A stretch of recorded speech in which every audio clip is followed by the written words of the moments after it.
ఉజ్వల జీవితం ప్రేక్షకులకు స్వాగతం. అందరికీ నమస్కారం. మీరు ఎప్పుడైనా ఆలోచించారా, ప్రభుత్వ ఉద్యోగాలు ఎందుకు సాధించగలుగుతున్నారు కొంతమంది ఎందుకు సాధించలేకపోతున్నారు?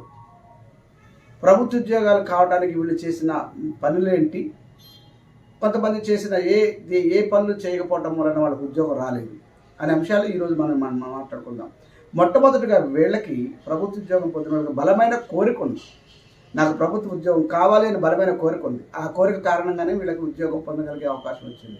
రెండవది సేకరణ అంటే ఈ ప్రభుత్వ ఉద్యోగానికి సంబంధించి ఏ ఉద్యోగానికి అయితే ప్రిపేర్ అవుతారో, డిఎస్సియా, గ్రూప్ 1, గ్రూప్ 2, గ్రూప్ 3 దీనికైతే ప్రిపేర్ అవుతున్నారో ఆ ప్రిపరేషన్కి సంబంధించిన పుస్తకాల సేకరణ కానీ, కోచింగ్ తీసుకోవడం కానీ, సలహాలు తీసుకోవడం కానీ ఇవన్నీ వాళ్ళు ముందుగానే చేస్తారు. తర్వాత పర్సిస్టెన్సీ, వాళ్ళు ఖచ్చితంగా ఒక ప్రణాళికాబద్ధంగా ప్రిపేర్ అవుతున్నప్పుడు ఎన్ని ఆటంకాలు వచ్చినా వాటికి తలకుక ఆటంకాలని వెరసి వాళ్ళు ఒక ప్రణాళికాబద్ధంగా ఒక టైం టేబుల్ ప్రకారంగా ప్రిపేర్ అయ్యి ఉద్యోగాన్ని సంపాదించగలుగుతున్నారు. సో ఇంకా మనం దీంతో పాటు ఇంకోటి ఏంటంటే కంప్యూటర్ పరిజ్ఞానం. ఎందుకంటే ఇంతకుముందు ఆఫ్లైన్ ఉండేది ఎగ్జామ్, ఇప్పుడు ఆన్లైన్ ఉంటుంది. ఆన్లైన్ ఉన్నప్పుడు కంప్యూటర్ పరిజ్ఞానం ఖచ్చితంగా అవసరం. కీబోర్డు, మౌస్, మానిటర్ ఇవన్నీ కూడా కొన్ని కీబోర్డ్ ఎలా పనిచేస్తుంది, మానిటర్ ఎలా పనిచేస్తుంది, లేకపోతే ఈ ఒక మౌస్ ఎలా పనిచేస్తుంది, మౌస్ని ఎలా వాడాలనే కొన్ని విషయాలు ప్రాథమికంగా తెలుసుండాలి. నాకు తెలిసిన నేను కొంతమందిని ఎంక్వైరీ చేసినట్టుంటే ఆ కంప్యూటర్లో మా కొత్త పరిజ్ఞానం లేకపోవడం వలన ప్రశ్నలకు సమాధానం పెట్టలేకపోయినామని చెప్తున్నారు. సో అలాగా మినిమం పరిజ్ఞానం కంప్యూటర్ సంబంధించింది కూడా ఉండాలి. సో ఈ రకంగా వాళ్ళు అన్ని రకాలైన బలమైన కోరిక ఉంటుంది, తర్వాత సేకరణ ఎలా చేశారు, తర్వాత పరిస్థితికి ప్రిపేర్ కావటం, ఈ 4 అంశాలతోని వాళ్ళకు ఉద్యోగం కొట్టగలిగారు. మరి మిగతా వాళ్ళకు లేదా అంటే ఉంది, కానీ వాళ్ళు చేసిన వాళ్ళ యొక్క పరిస్థితులకు అనుగుణంగా వాళ్ళు దాన్ని చేయలేకపోవచ్చు. ఒక ఎగ్జాంపుల్ చెప్తున్నాను.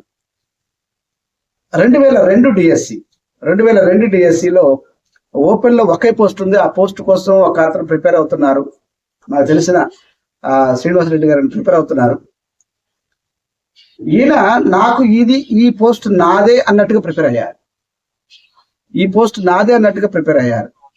ఈయన ఏం చేశారంటే ఉదయం నుంచి సాయంత్రం వరకు ఒక ప్లేస్ ని కేటాయించుకొని ఎవరు డిస్టర్బెన్స్ లేకుండా ఆ ప్లేస్ లో అక్కడ కూర్చొని ఒక యజ్ఞం లాగా ప్రిపేర్ అయ్యి ఆ పోస్ట్ ను కొట్టగలిగారు. అలా కొట్టాలి, అలా చేయాలి.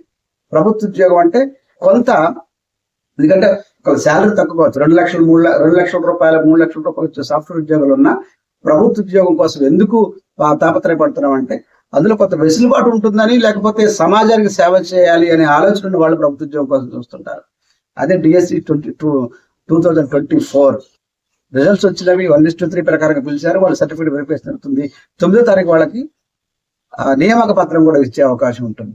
కాబట్టి 2,50,000 మంది రాసిన ఈ యొక్క ఉద్యోగాన్ని కేవలం 11,000 మంది పొందగలిగారంటే మిగతా వాళ్ళు మరి ఈ అంశాల మీద వాళ్ళు దృష్టి పెట్టకపోవటం వల్ల రాగలిగారు. అయినా పర్లేదు, ఉద్యోగం అనేది జీవితం కాదు కాబట్టి ఉద్యోగం కోసమే కాదు, మనం ఏ రకంగానే బతకవచ్చు, కానీ ఉద్యోగం ఉంటే మంచిది. ఇంకా గట్టిగా ప్రిపేర్ కావడానికి అవకాశం ఉంది. కాబట్టి మీరు ఇది ఫెయిల్యూర్గా అనుకోకుండా సక్సెస్కి ఫెయిల్యూర్ అనేది స్టెప్పింగ్ స్టోన్ లాగా మనం వాడుకొని ఇంకా పైకి ముందుకు వెళ్ళాల్సిన అవసరం ఉంది. కాబట్టి చాలా ఉద్యోగాలు వస్తున్నాయి, కాబట్టి ఉద్యోగాలు నోటిఫికేషన్స్ వస్తున్నాయి, కాబట్టి రైల్వే ఉద్యోగం ఇలాంటి ఉద్యోగం నోటిఫికేషన్ వస్తున్నాయి, కాబట్టి వాటి కోసం మీరు గట్టిగా ప్రిపేర్ అయ్యి ఉద్యోగం పొందొచ్చు. కాబట్టి మనకు రాని వాళ్ళు ఏమీ బాధపడాల్సిన అవసరం లేదు. ఇలాంటి వీడియోలు మంచి వీడియోలు మళ్ళీ వస్తాయి. కాబట్టి నోటిఫికేషన్కి సంబంధించి, తర్వాత ప్రిపరేషన్కి సంబంధించి, కెరీర్ వీడియోకి సంబంధించి ఎన్నో వీడియోలు మన ఛానల్లో పోస్ట్ చేస్తూ వస్తాయి. కాబట్టి రెగ్యులర్గా ఫాలో కండి, లైక్ చేయండి, షేర్ చేయండి, సబ్స్క్రైబ్ చేయండి. మరొక వీడియోతో మళ్ళీ కలుసుకుందాం. థ్యాంక్ యూ, ధన్యవాదాలు.